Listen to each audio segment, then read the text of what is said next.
Hey, it's Mike again with another message for today.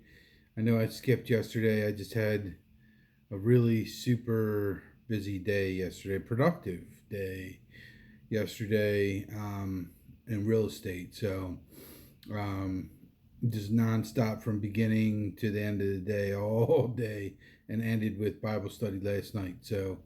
But anyway, um, so the message for today started off with a song that he kept showing to me over and over again. I can't remember who the band was for the song, but the song was called Hungry Eyes. And it's all about kind of like, you know, guy having hungry eyes for a girl that he saw and stuff like that. But I kind of took it as, why he kept showing it to me was, it was funny because as soon as it came on this morning, I was sitting there getting my coffee at a local Wawa convenience store, and I looked over to my left and I saw this like incredible looking sports car, and I couldn't figure out whether it was a Mercedes, a BMW, or an Acura or whatever. I think it was an Acura, but it was like had like rims on it, like souped up rims and stuff. It was really awesome looking, and I thought to myself, man, it'd be cool to have a car like that. But it was like as soon as I looked over, the song came on, and I thought, you know what? That's just my eyes looking at that, saying they're hungry for that, because that's like a worldly desire, a desire of the flesh to have the fancy car. And I think a lot of people in this world who are non-believers, a lot of them, and definitely not Christians or living their lives like Christians. They succumb to, you know, the desires of, you know, wanting to have the, expensive car or truck or whatever, hot rod looking ride, the big McMansion house, and I, like, all the toys that come with that, and I just think that people just they have hungry eyes. They always want to be doing something better. They want season tickets to the football team, and they want season tickets to the baseball team, the basketball team, whatever, and the professional teams I'm talking about, and they want to be in the box. They got to be in the club seats, in the skybox, and all that. And it's not just okay to go to one game a year and sit all the way up in the nosebleeds. Just say I was at the game. They gotta have tickets to all the games. That kind of stuff. Same thing with like clothes and shoes, especially for women, and purses, and everything. I think people just they have that desire. They have that worldly desire that is quite frankly programmed into them from the media, from television programming you, to the radio in the car programming you. I mean, I think there's even commercials on XM radio now, on the radio stations. So you pay premium to get premium content, but you still get programmed and get commercials. And so you get the radio, you get the TV, you definitely get the cell phone, on whatever you're on. I don't care if you're on Instagram, I don't care if you're on Facebook, I don't care if you're on TikTok, I don't care what platform you're using, YouTube. There's ads. Everything's ads, ads, ads, ads. And it's all designed, based on whatever you talk about or whatever you search for on the internet. Those are the ads that are retargeted to you to try to encourage you to spend more money and buy more stuff and fulfill your desires, and your wants which come from now your own head, but they program everything to put it in front of you to make you buy it. It's like everything is designed to make you buy and make you want and make you need, and people fall victim to that, because the fact of the matter is, you need, okay, I mean, I'll give it to you, you need a car, okay, especially if you live in a place that's somewhat rural from other areas, and you need transportation. So let's change that. So you don't necessarily need a car. What you need is, you need transportation. So maybe it could be a motorcycle. Maybe it's not a car, but you need a place to live. Okay. um, and let's not say, well, motorhome or portable RV or whatever. Like, let's just say we need a house or apartment or something where you have shelter, from weather and storms and stuff like that. So you need transportation, you need shelter, you need clothing, some clothing, to be able to get away with what you need to get away with, depending on the season and what part of the world that you live in. Some places are hot all the time, so maybe you don't need any winter kind of clothes. Maybe you just need summer clothes. Maybe you only just need a little bit, But so you need, and then you need food, because you need to eat. But you don't need what they tell you need on TV with those ads. That you don't need all that stuff, and all those mega fat meals that they have at the fast food restaurants. You don't need that. You don't. But you keep seeing it, and then your body craves it. And they know that. It's funny. It's like, why do you think? And if you think I'm kidding, like, pay attention this year when it's January. Okay, this is what I want you to pay attention to when it's January, and everybody and their brother is making their New Year's resolutions to lose weight, right? Because they want to lose weight. What do all these fast food places do during January?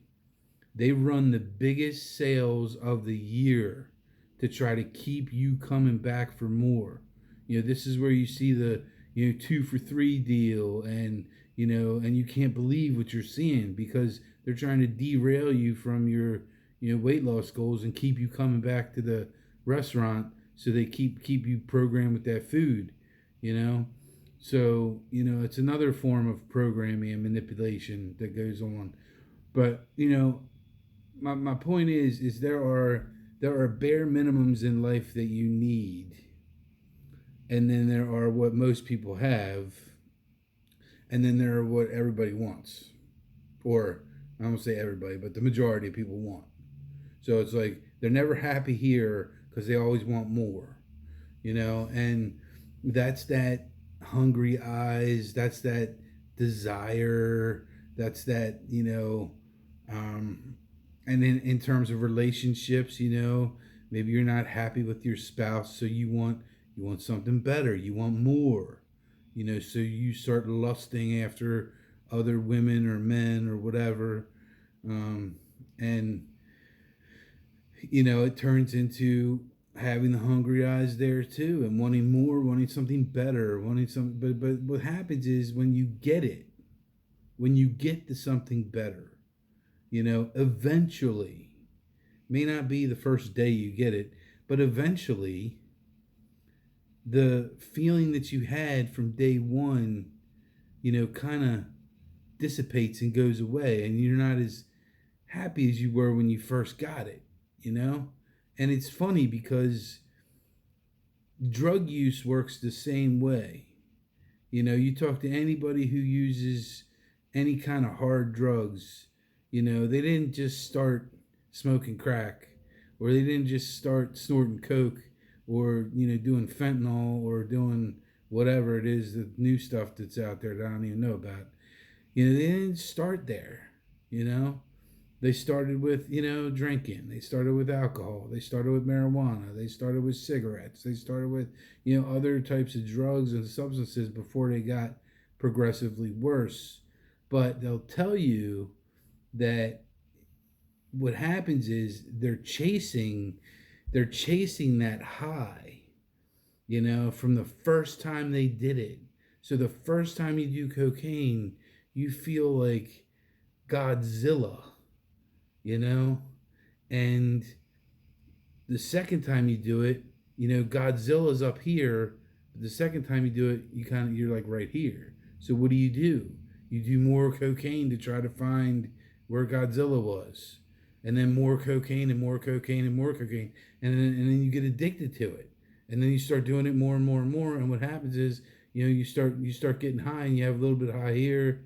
It takes you here, and then you got to do more to get here, more to get here, more to get here. When the first time you got all the way up there, and it's like conditioning yourself. And you know it's the same thing with desires, where you never feel as good as you do the first day you get it, because it's it's given into the sin, really.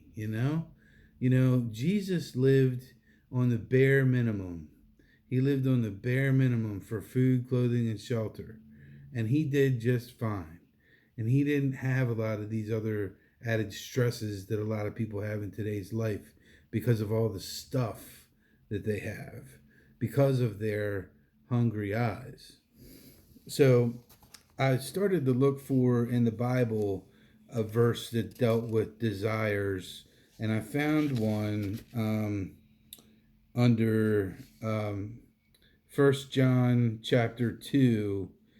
But then I started reading, it's verse 15, but then I started reading above verse 15 just to see like what was in the chapter. And there was some stuff that stood out. So I just want to kind of point out some things in here. So it says, "My dear children, I write this to you so that you will not sin.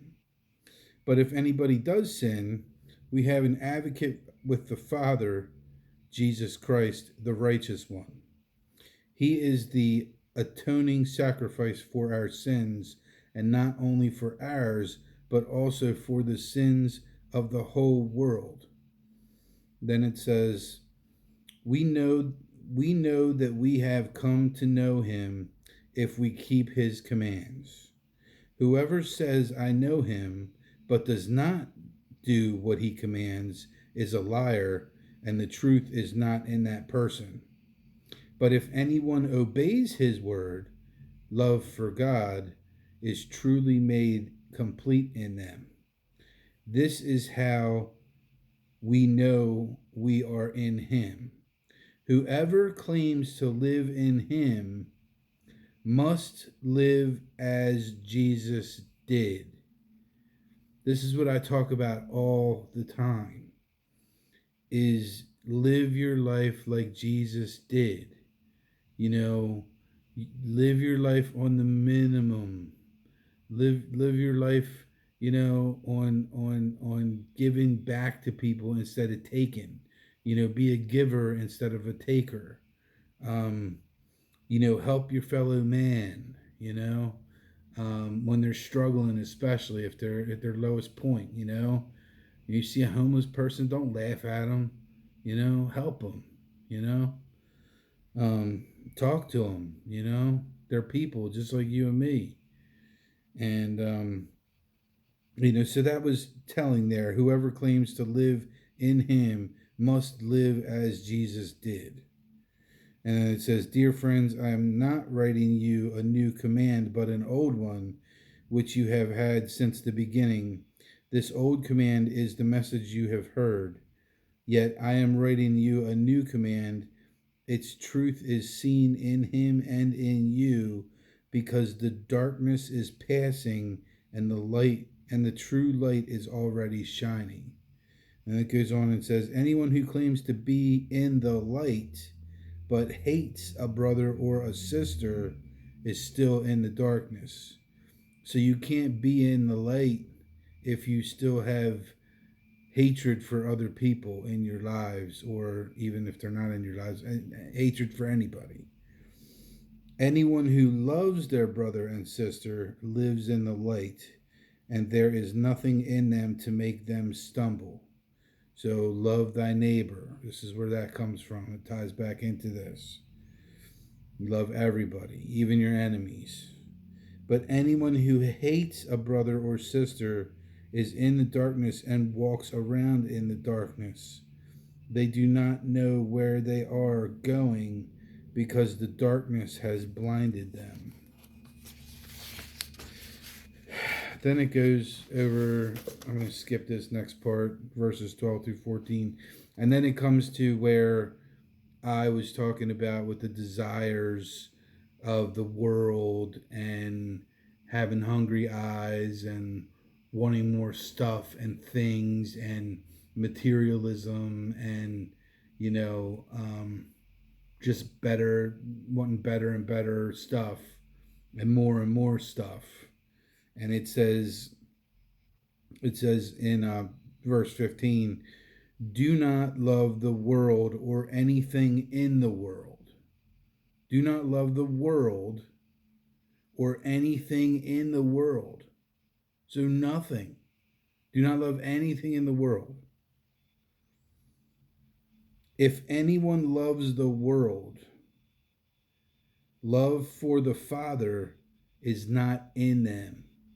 This is things like possessions, like money, um, like stuff. He's talking about that.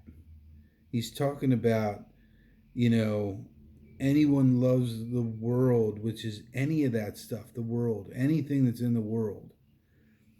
Love for the Father is not in them. Ouch. For everything in the world, the lust of the flesh, the lust of the eyes, and the pride of life comes not from the Father, but from the world. The world and its desires pass away, but whoever does the will of God lives forever. So this is telling you that the big house, the sports cars, the big boats and helicopters and airplanes and stuff and money, it all passes away. The world and its desires pass away. But whoever does the will of God, which would be what he said, do not love the world or anything in the world. That's the will of God. So, you know, this is how you read the Bible. You got to read every single word is important. And then you read and then you end it and then you go back and you reread it again and then you see what he said. Because he's saying, but whoever does the will of God lives forever. So what is the will of God? The will of God is verse 15. Do not love the world or anything in the world. If anyone loves the world, love for the Father is not in them. For everything in the world, the lust of the flesh, the lust of the eyes, the hungry eyes, and the pride of life comes not from the Father, but from the world.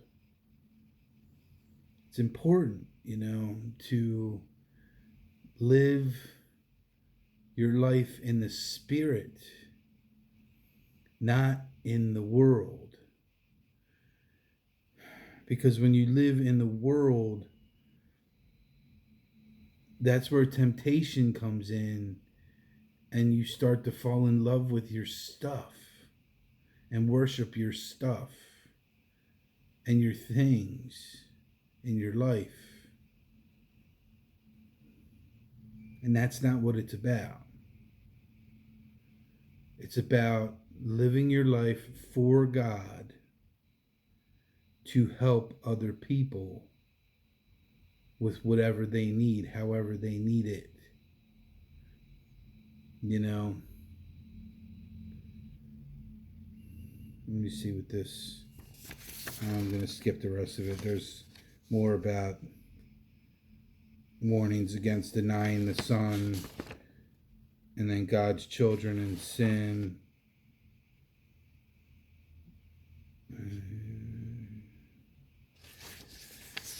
So that is pretty much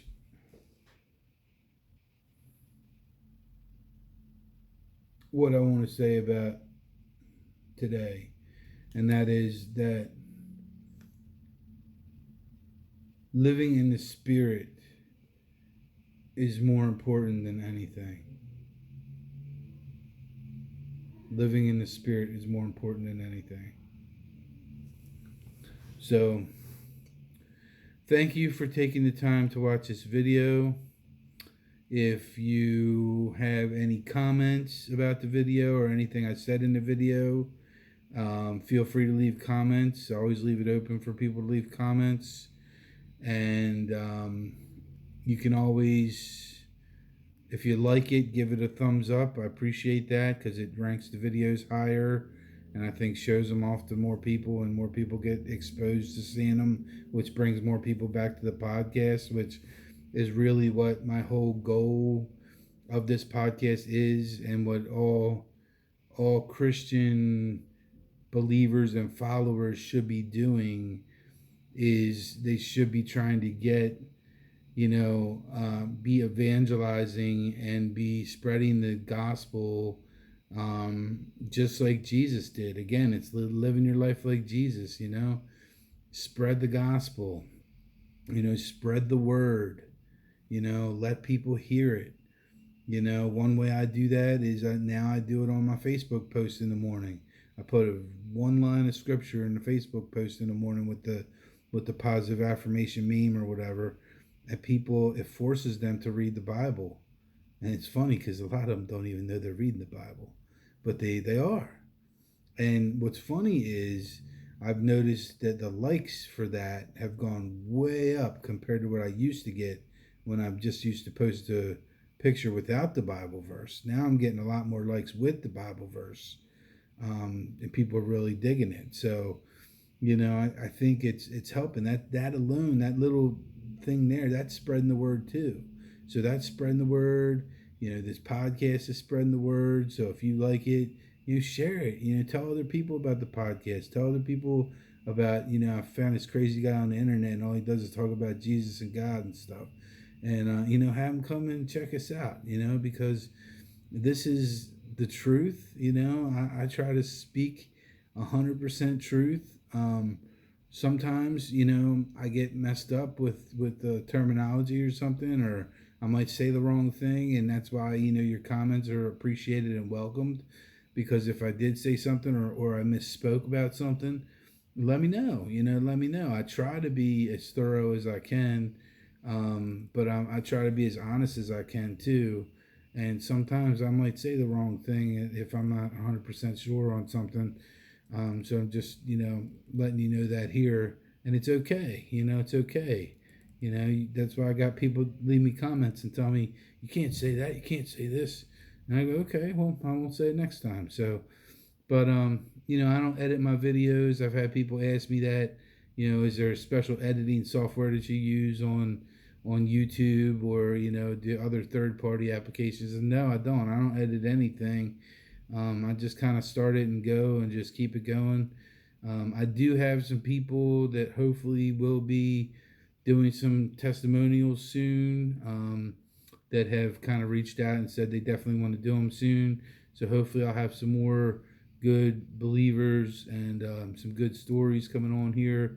And we'll be loading the podcast with some of that stuff too. I have some really wild ones too, but it's hard to get them because they work weird hours. So I just got to kind of work around their schedule. Maybe on the weekend or something, they'd be able to do something or other for that. And I'm going to talk to him again tonight. I think he's there tonight at the meeting we go to. So, but anyway, I don't want to ramble too much. So, if you like it, thumbs up. If you don't like it, thumbs down. I have not gotten any. I'll feel bad though because I haven't gotten one thumbs down yet on any of the like 80 some videos that I've done so far. So you could be the first one to give me a thumbs down. And like I said, share it, with people that you know, and try to spread the word out there. And I'm still waiting, fingers crossed a little bit. Fingers crossed. Still got to do that a little bit for the publisher that I sent the book to in California. I'm still waiting to hear back from them. See if they want to pick up the book and publish it and work some kind of deal out with them. But if not, I'm sure there'll be other options for it. I've had a couple people proofread some of it so far, and they've all said once they started reading it, they couldn't put it down. So that's good. But anyway, thank you for taking the time out of your day to watch this. God bless each and every one of you, and thanks. Thanks for keep coming back to the podcast. I appreciate you, and I appreciate your time. Thanks, and God bless.